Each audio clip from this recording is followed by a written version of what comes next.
अयोध्या राम मंदिर में दर्शन पर नहीं स्लॉट बुकिंग व्यवस्था कि निया जाउनी कोनोसी अर्थ राम जन्मभूमि तीर्थक्षेत्र ट्रस्ट साधारण संपादक चंपत राय एने सूचना देछंती। राम मंदिर दर्शन लगी ऑनलाइन स्लॉट बुकिंग नहीं किसी अभियोग सामना को आसवा परे चंपत राय प्रतिक्रिया रखिछंती। कहछंती जेउ सब अभियोग आसीछि पुलिस तार तदंत करिबो। ऑनलाइन बुकिंग नहीं ट्रस्ट रो कोनोसी संबंध नाही। तेबे श्रद्धालु माने धाड़ी रे जाई रामलला को दर्शन करबा पई चंपत राय परामर्श देछंती। हम रखुचु अयोध्या रे राम मंदिर दर्शन पर स्लॉट बुकिंग नहीं एवं ये कथा को स्पष्ट कर राम जन्मभूमि तीर्थक्षेत्र ट्रस्ट साधारण संपादक चंपत राय। एभली अभियोग आसुची जहां उपरे पुलिस तदंत करिबो एवं धाड़ी रे दर्शन करिया परामर्श दैछन्ती चंपत राय। किंतु सेबळे कोनोसी व्यवस्था नाही जे जेउठी स्लॉट बुकिंग करी आपण जिबे प्रभु श्रीराम को दर्शन करबा पई किंबा अयोध्या रे श्रीराम को दर्शन करबा पई आपण को कोनोसी अर्थ मध्य पैठ करबा को पड़िबो नाही। अर्थात केवल भक्तिर सहित जने भक्त जाई भावर ठाकुर श्रीराम को दर्शन करबे। प्रातःकाल 7 बजे से जनता के दर्शन शुरू हो जाते हैं। 6:30 बजे से आरती होने शुरू हो जाती है। रात के 9:30 बजे तक प्रवेश होता है। दोपहरी में थोड़ी देर के लिए भगवान को विश्राम कराया जाता है। 14 घंटे में 1 लाख से 1.5 लाख लोग प्रतिदिन दर्शन कर रहे हैं। मैं निवेदन करता हूं हाथ जोड़कर, सामान्य नागरिक बनकर जाइए और जो कठिनाई अनुभव होती है उसके सुझाव दीजिए तो सुधार होगा। जो 2-4 घटनाएं हो गई उनको पुलिस और प्रशासन कठोरता से निपट ही रहा है। उन्होंने कुछ लोगों को चिन्हित भी कर लिया है। लेकिन मैं तो यही कहूंगा, भाई अपने माता पिता का नाम रोशन करो, माता पिता को बदनामी में मत डालो, अयोध्या को बदनामी में मत डालो।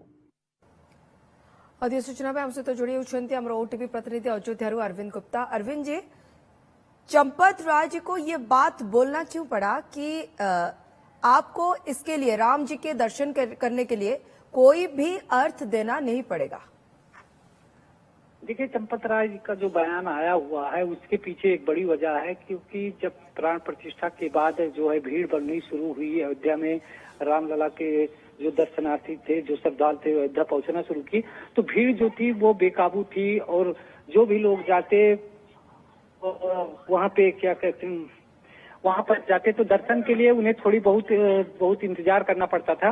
लिहाजा उन लोगों ने बीच का रास्ता निकाला। जो वहां पर पुलिसकर्मी होते थे, जो वहां सुरक्षा में तैनात रहते थे, वो पैसे ले करके जो है आम लोगों को वीआईपी तरीके से दर्शन कराना शुरू कर दिए। तो इसके अलावा में इसका मतलब मंदिर में ये होता है कि पैसे दे के जो लोग हैं वो दर्शन करते हैं प्रभु श्री राम जी के? बिल्कुल, लेकिन ये व्यवस्था ट्रस्ट की तरफ से या मंदिर प्रशासन की तरफ से नहीं है, बल्कि जो सुरक्षा कर्मी वहां पर तैनात थे और कुछ गिने चुने लोग वहां पर जो मौजूद रहते हैं, उन लोगों ने पैसा कमाई का एक जरिया बना करके दर्शन कराना शुरू कर दिया। कब से चल रहा था अरविंद जी? जी, ये कई महीने करीब पूजा के 1 महीने बाद से ही ये सिलसिला जो है शुरू हुआ। अगर कहा जाए तो करीब 2 महीने से ये चल रहा था। और सबसे बड़ी बात ये है कि गर्भगृह में मोबाइल ले जाना जो है वो प्रोहिबिटेड है, लेकिन पुलिसकर्मी जो होते थे वो श्रद्धालुओं से पैसे लेकर के अपने मोबाइल से फोटो खींच करके उनके नंबर पर व्हाट्सएप कर दिया करते थे। कहने का मतलब एक जो कमाई का जरिया था, पुलिस वालों ने दर्शन कराने, फोटो सेशन करवाने का एक माध्यम निकाल रखा था।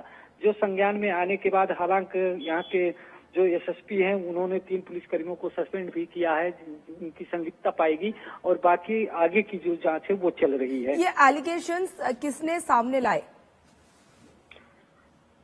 देखिए, एलिगेशन में एक एनआरआई जो है वो परिवार आया हुआ था, उसे किसी ने 2000 रुपए लेकर के उसको दर्शन करवाने की बात की और फिर दर्शन नहीं हुआ। इस तरह से बात जो है बाहर आई और इस पर जो है ट्रस्ट ने संज्ञान लिया। कई लोगों ने इस बात की शिकायत भी की कि रामलला जो है वो सबके हैं और दर्शन के लिए सारे लोग बराबर हैं, फिर ये पैसे की व्यवस्था करके जो है दर्शन क्यों कराया जा रहा है।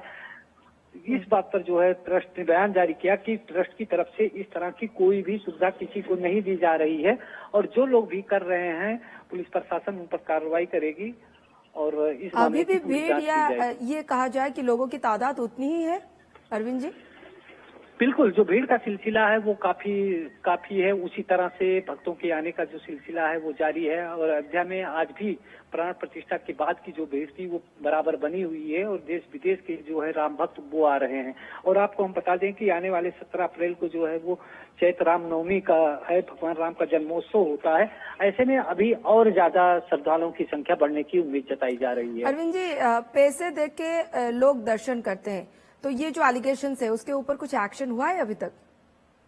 बिल्कुल, जब चूंकि सुरक्षा कर्मियों के ऊपर ये आरोप लगा था तो पुलिस के जो महकमे के जो यहाँ के कप्तान हैं उन्होंने इस मामले की जांच कराई और प्राथमिक तौर पे जो 3 पुलिस कर्मियों की संलिप्तता पाई गई उन्हें सस्पेंड किया गया। बाकी और कौन कौन लोग शामिल हैं इस बात की जांच की जा रही है और जांच करने पर जो भी दोषी पाया जाएगा प्रशासन की तरफ से उस पर कार्रवाई की जाएगी। अभी किस तरह की दर्शन की व्यवस्था हुई है? दर्शन देखिए सुचारू रूप से चल रहा है, व्यवस्थित तरीके से है। शुरुआती दौर में अगर हम दर्शकों को याद दिलाना चाहें तो 22 जनवरी को प्राण प्रतिष्ठा के बाद 23 जनवरी को अचानक भीड़ इतना ज्यादा बढ़ गई थी कि सीएम योगी को खुद लखनऊ से जो है अयोध्या आना पड़ा उसकी मॉनिटरिंग करने के लिए। उसके बाद जो है एक गाइडलाइन बनाई गई, उस गाइडलाइन के तहत जो है दर्शन कराया जा रहा है। किसी भी श्रद्धालु को किसी भी तरह की कोई दिक्कत नहीं हो रही है और ट्रस्ट की तरफ से ये भी बयान है कि अगर किसी भी श्रद्धालु खास करके बीच का रास्ता कोई ना निकाले, इसके ऊपर ध्यान दिया जा रहा है।